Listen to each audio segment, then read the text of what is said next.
सोचना है थोड़ा सा। अगर ग्रेविटेशनल फोर्स का बेटा वर्क डन निकालना है तो हम कैसे निकालेंगे? देखो ग्रेविटेशनल फोर्स नीचे लग रहा है ना, एम जी, एम कितना है 10 और जी भी 10 है ना, एम जी मतलब कि 10 इंटू 10, ये कितना 100 न्यूटन का फोर्स नीचे लग रहा है।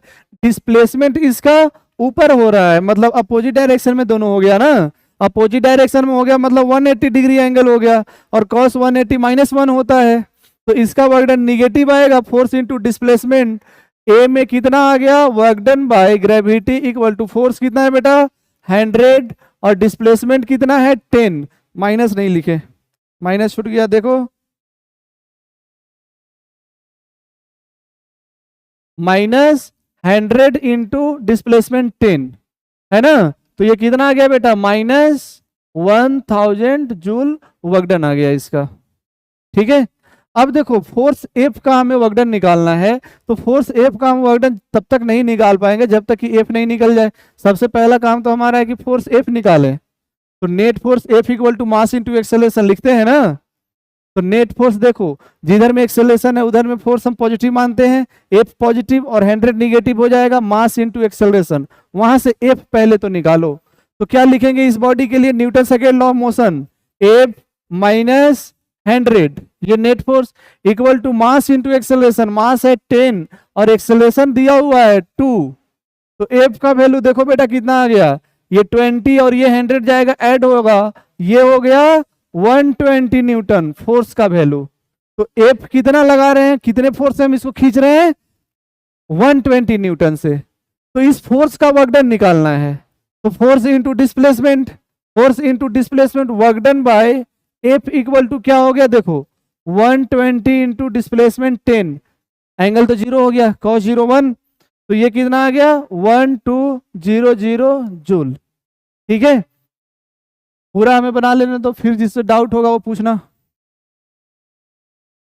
अब देखो बेटा थर्ड में क्या है, by net force, work done by net force निकालना है। तो नेट फोर्स क्या होता है, जो नेट अनबैलेंस फोर्स जो होता है, तो अनबैलेंस फोर्स नेट फोर्स इस पे कितना है 120 ऊपर लग रहा है, एफ का वैल्यू हम कैलकुलेट कर चुके हैं, एफ का वैल्यू 120 न्यूटन, तो 120 न्यूटन ऊपर लग रहा है, नीचे में 100 न्यूटन लग रहा है, तो नेट फोर्स कितना आ गया, एफ नेट ऊपर में आ गया 20 न्यूटन, 20 न्यूटन अपवर्ड डायरेक्शन में, तो इसका वर्क डन कितना हो गया, सी में work done by F net, तो एफ नेट को ऐसे लिख दो, नेट समेशन ऑफ फोर्सेस। ठीक है, तो इसका वर्क डन कितना, डिस्प्लेसमेंट 20, सॉरी फोर्स 20 और डिस्प्लेसमेंट कितना 10, तो वर्क डन कितना हो गया बेटा 200 जूल हो गया नेट फोर्स का वर्क डन। ठीक है, अब नेट वर्क डन निकालना है, ये नेट फोर्स का वर्क डन, तो पहले नेट फोर्स निकालेंगे उसके बाद वर्क डन निकालेंगे। ये क्या हो गया नेट फोर्स का वर्क, नेट फोर्स का work done, work done by net force, तो पहले नेट फोर्स निकालो और फिर वर्क डन निकालो। ये क्या है नेट वर्क डन, मतलब कि पहले वर्क डन निकालो और फिर नेट निकालो, तो वर्क डन पहले निकालो, इसका मतलब कि क्या हो गया कि सारे जितने भी इंडिविजुअल फोर्सेज हैं उन सब का वर्क डन निकालो और सबको प्लस कर लो। तो कितने टाइप के इसमें फोर्स लग रहे हैं, एक फोर्स एफ अप्लाइड फोर्स और दूसरा फोर्स एम जी, दो ही टाइप का तो फोर्स है, नेट फोर्स तो इन दोनों का नेट समेशन है ना, लग तो रहा है दो ही टाइप का फोर्स एफ और एम जी, तो इन्हीं दोनों का वर्क डन होगा। तो नेट वर्क डन जो हो जाएगा बेटा, नेट वर्क डन जो आ जाएगा आपका, ये ऐसे लिखने का तरीका ऐसे है, नेट वर्क डन का मतलब हो गया कि work done by gravitational force plus work done by applied force, बस दो ही टाइप का फोर्स है। जितने भी और 2-3 फोर्सेज वर्क डन कर रहे होते उनका भी वर्क डन लिखते, सबको ऐड कर लेते। तो यहां पर हम क्या लिखेंगे, ग्रेविटेशनल फोर्स का वर्क डन कितना है -1000, एफ का वर्क डन कितना आया है 1200 जूल, तो 1200 माइनस 100 कितना बच गया 200 जूल आया। तो यहां से आपको यह दिख रहा होगा कि work done by net force and net work done equal है, दिख रहा है आपको, दोनों 200 जूल है। लेकिन इसमें पहले लिखो उसके बाद नोट पॉइंट में लिखो, यहां तक हो गया, नोट पॉइंट इसके नीचे लिख लो बेटा। हर केस में ये चीज नहीं होगा। Work done by net force and net work done, all cases में ये हमेशा इक्वल नहीं आएंगे। किस केस में आएगा इक्वल? जहां रोटेशन या फिर डिफॉर्मेशन ऑफ बॉडी ना हो।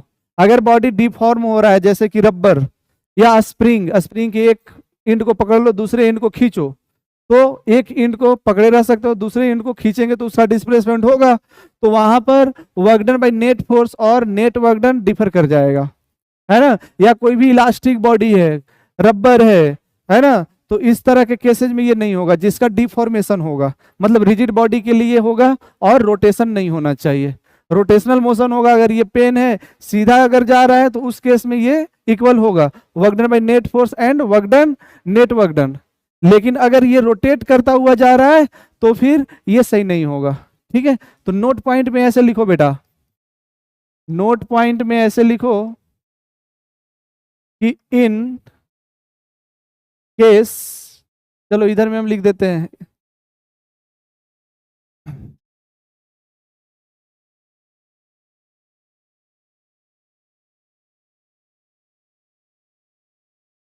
in case of rotation and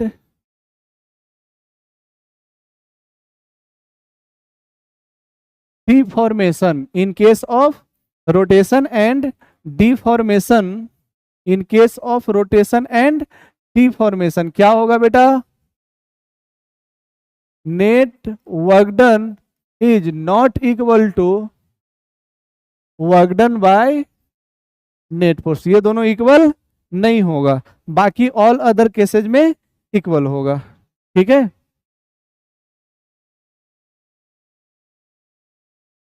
in all other cases net work done is equal to work done bye,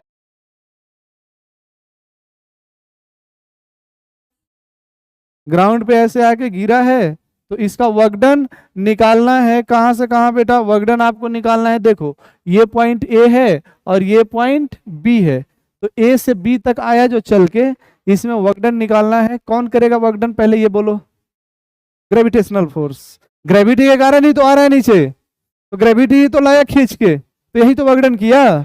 find work done by gravity आपको निकालना है, फाइंड करो जल्दी से, 2 मिनट का टाइम हम देंगे बस।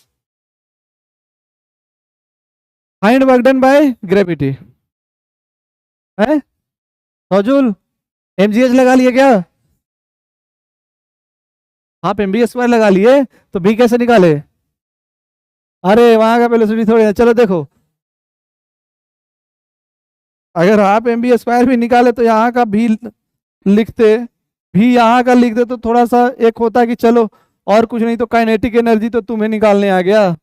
चलो देखो, एक्चुअल में देखो फोर्स इंटू डिस्प्लेसमेंट ना, डिस्प्लेसमेंट क्या होता है? इनिशियल से फाइनल पॉइंट का, है ना, स्ट्रेट लाइन से जो ज्वाइन करेंगे डायरेक्ट, ये डिस्टेंस स्ट्रेट लाइन है ना, यहां से एक स्ट्रेट लाइन ऐसे ड्रॉ करेंगे, ये क्या हो जाएगा बेटा? डिस्प्लेसमेंट। तो ये हो गया हमारा डिस्प्लेसमेंट, इसका मैग्नीट्यूड ले लो, डिस्प्लेसमेंट, ये इसका लेंथ कितना? इसका लेंथ हम सपोज कर लिए एस। आई बात समझ में? तो देखो फोर्स कैसे लग रहा है, फोर्स तो लग रहा है आपका ऐसे ना, mg, डिस्प्लेसमेंट तो हो रहा है ऐसे ना, तो ये तो एंगल कुछ है ना, ये मान लो कि एंगल कितना है, ये थीटा, तो ये मान लिए हैं, तो इसको मान लो आप अल्फा, अल्फा मान लो। तो अब जो वर्क डन हो जाएगा, ये एक्यूट एंगल है या ऑब्ट्यूज है? एक्यूट है, 90 से कम है, तो वर्क डन जो हम लिखेंगे बेटा, वर्क डन बाय ग्रेविटी, वो फोर्स, फोर्स कितना? mg इंटू डिस्प्लेसमेंट, डिस्प्लेसमेंट कितना? s, और एंगल का कॉस ले लो, कॉस अल्फा, यही होता है ना फॉर्मूला हमारा, यही होगा ना, ठीक है। तो अब इसका वैल्यू देखो, s कॉस अल्फा का वैल्यू आप ट्रायंगल से निकालो, ट्रायंगल से निकाल लो s कॉस अल्फा। अगर ये कॉस अल्फा यहां लगाते हैं, कॉस अल्फा, तो कॉस अल्फा का वैल्यू कितना हो जाएगा? b/h होता है ना cos alpha, cos theta base by hypotenuse, तो बेस इस ट्रायंगल का ये हो गया, मतलब कितना? 20 मीटर बेस, है ना, और डिवाइडेड बाय हाइपोटेनस, हाइपोटेनस कितना है एस, तो एस को यहां लाओ तो एस कॉस अल्फा का वैल्यू कितना आ गया 20 आ गया, एस कॉस अल्फा का वैल्यू 20 आ गया, तो 20 रख दो। mg का वैल्यू कितना हो गया, मास 2 है, जी 10 है, तो 20 इंटू कितना हो गया 20, तो वर्क डन कितना आ गया 400 जूल वर्क डन बाय। तो mg डायरेक्ट वही कि देखो किसका, अगर वर्क डन निकालना है कोई भी फोर्स का, तो फोर्स के डायरेक्शन में डिस्प्लेसमेंट देख लो कि कितना हो गया। तो फोर्स लग रहा था mg नीचे, तो इधर में डिस्प्लेसमेंट आप काउंट कर लो कि कितना होगा, तो ये डिस्प्लेसमेंट तो 20 ही था, फोर्स